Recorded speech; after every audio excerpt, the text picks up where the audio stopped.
আসসালামু আলাইকুম। কেমন আছেন সবাই? আশা করছি সবাই খুব ভালো আছেন। আল্লাহর অশেষ রহমতে আলহামদুলিল্লাহ আমরাও খুব ভালো আছি। তো প্রতিদিনের মতো আপনাদের মাঝে চলে আসলাম আরেকটি ভিডিও নিয়ে।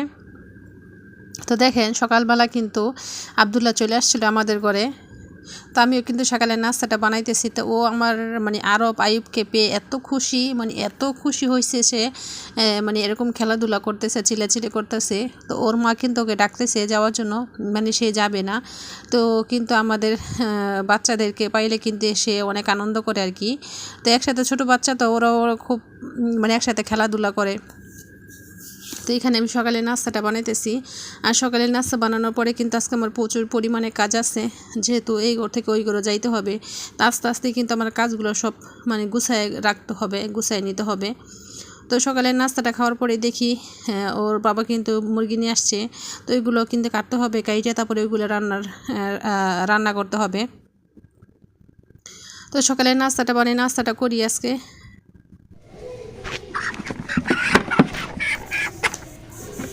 তার আব্বু কইছে মুরগিটি জব করে দিতি, জব না করে দিলে কোন সময় কাটমুড়ি।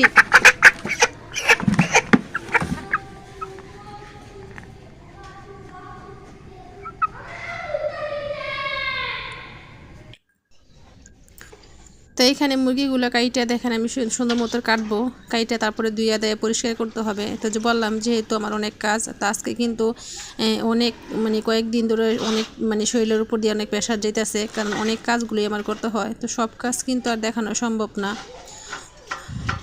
তো এই তো এই মুরগিগুলো সুন্দর মতন কাইটিয়া তারপরে আমি এখন এগুলা রান্নার জন্য নিয়ে নিব। তো এইখানে কিন্তু আমি কিছু হাঁড়ি পাতিলে ধুবো।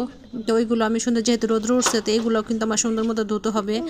ধুয়ে তারপর পরিষ্কার করে এগুলো এইখানে আবার আনতে হবে। তো মুরগিগুলো সুন্দর মতো কাইটে নেই, কাইটে তারপরে কিন্তু আমার এই হাঁড়ি পাতিলগুলো ধুইতে হবে, ধুয়ে পরিষ্কার করতে হবে। তো সকালতে কিন্তু একটা সেকেন্ডও বসে থাকি নাই, সকালে নাস্তাটা বানায় দেখেন ঘর দুয়ার গুছাই কিন্তু এই হাঁড়ি পাতিল, যতগুলো হাঁড়ি পাতিল আছে সব ধুইছি, যেহেতু ওই ঘর থেকে এই ঘরে নিয়ে আসবো, এই জন্য সব ধুইছি আমি হাঁড়ি পাতিলগুলো।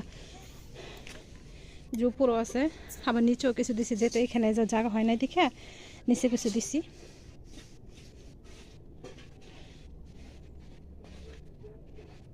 সব ধুয়ে দিছি, এখন উল্টে পাল্টায় শুকাইয়া তারপর আবার নেওয়ার পালা। আর এখানে এই যে ডালগুলো রোদ্র দিছি, যেহেতু গতকালকে নিয়ে আসছিল এই জন্য রোদ্র দেওয়া হয়েছে ডালগুলা। মশারি ডালটা বেশিক্ষণ রোদ্র দিব না, আর অনেকগুলো ডালতে একসাথে, এই জন্য কিন্তু একটু দেরিতে খাওয়া হয়, হইলে না একটু কেমন জানি হয়ে যায়, একটু রোদ্র দিয়ে থইলে তার এই জন্য ভালো আর কি। আর মুগ ডালটা আমি রোদ্র দিই না, ওইটা বাইজা থাপর রাইখা দিব, এই জন্য আর ওইটা রোদ্র দিয়ে নিই। আর এইগুলো রোদ্র দিছি। আচ্ছা কি সুন্দর আকাশটা কিন্তু একদম, যে কিছু কাপড় আছে ওইগুলো ধুয়ে রোদ্র দিছি। ডালগুলো ভালো করে রোদ্রে শুকানো হইলে তারপর আমি বইমে বইরা রাখবো। তো মুরগিগুলো কাইটা ধুইয়া পরিষ্কার করে কিন্তু আমি রান্না করে চলে আসছি রান্না করার জন্য। তো এখানে কিন্তু আমি বাক বসাই দিছি, আর তো এখানে মাছটা ভেজে দিচ্ছি, মাছ বাচ্ছি। আর আগের যে বেগুন ভাজি করছিলাম ওই বেগুন কিছু রয়ে গেছিলো, তো ওইটাই কিন্তু আমি গরম করে নিলাম মাছের সাথে। আর এখানে যে কড়াইটা বসাই দিছি, এখানে আমি দিয়ে দিলাম পেঁয়াজ তেজপাতা, তারপরে কিন্তু মশলাও দিয়ে দিচ্ছি। এখানে শুধু দারচিনিটা বাকি আছে, ওইটা আমি রোদ্রে দিয়েছিলাম শুকানোর জন্য, তো ওইটা নিয়ে আসতে হবে।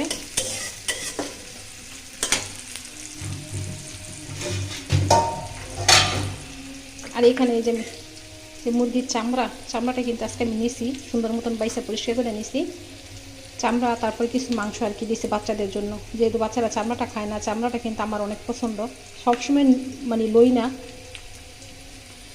লইতে অনেক ঝামেলা, আর এটা না খাওয়াই ভালো, অনেক তেল এটার মধ্যে। তারপর আজকে একটু নিলাম। হ্যাঁ, তো এইটা নিয়ে তারপরে কিন্তু আমি এটার সাথে সুন্দর মতো পেঁয়াজ দিয়ে আমি রান্নাটা করবো। এই পেঁয়াজগুলো দিব, আর বেশি পেঁয়াজ দিব না, এটার সাথে যা হয় আর কি। তো এখানে মাংস কিন্তু আছে, যে শুধু চামড়া না, মাংস আছে এখানে।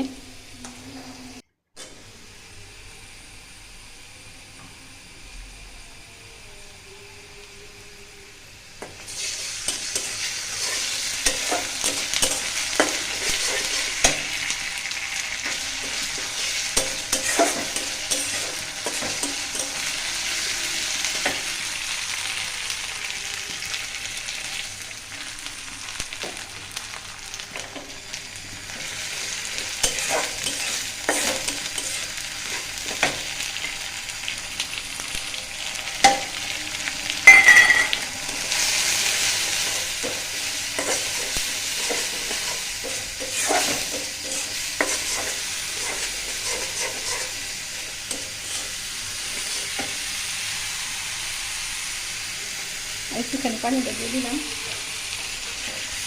মশলাটা ভালো করে সুন্দর মতন কষানো হয়নি, তারপরে আমি মাংসটা দিয়ে দেবো, চামড়াটা।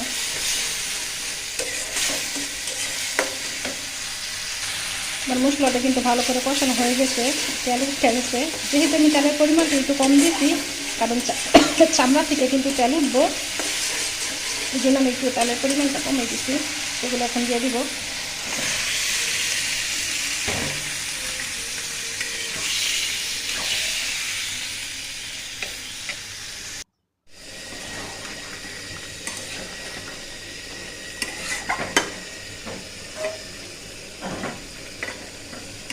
আমার তরকারিটা কিন্তু হয়ে গেছে। বেশিক্ষণ যা একটুখানি শুকায় ঝোলটা টান টান করে তারপরে কিন্তু নামাই নেব, বা একটুখানি শুকায়। তো একটু ওই পাশে কিন্তু আমি আরেকটা তরকারি বসাই দিছি, সিম তরকারি। এটা কিন্তু সুন্দর করে হলুদ মরিচ দিয়া, মানে আদা রসুন দিয়ে সুন্দর করে কষায়, তারপরে আমি জলটা দিয়ে দেবো। আর শীতের সময় কিন্তু, আর শীত আসলে কিন্তু এই কফি আর সিমটাই কিন্তু বেশি মজা তরকারির মধ্যে। মানে শীতের সব সবজি কিন্তু মজা খাইতে। একটু কষাইয়ে তারপর দিয়ে দেবো। তো এইখানে দেখেন বিকেলবেলা কী করতেছে রৌনক আইসা। তো ওই দিন যে আমাদের মানে গেটে যে রংটা করছিল মিস্ত্রিরা, তো এইখান থেকে রং কিছু বাইচা গেছিলো। তো ও না এরকমই, তো ও বলতেছিল যে আম্মু আমি এই টেবিলে একটু রং করি। তো ওকে বারবারই কিন্তু নিষেধ করা হয়েছিল যে না, বলছিলাম যে বানিশ করে দিব না, সে কিছুতেই কথা শুনতেছে না। সে বলতেছে যে না আমি রঙই করবো। তো দেখেন সে একা একা কিন্তু বসে বসে এরকম রং করতেছে টেবিল।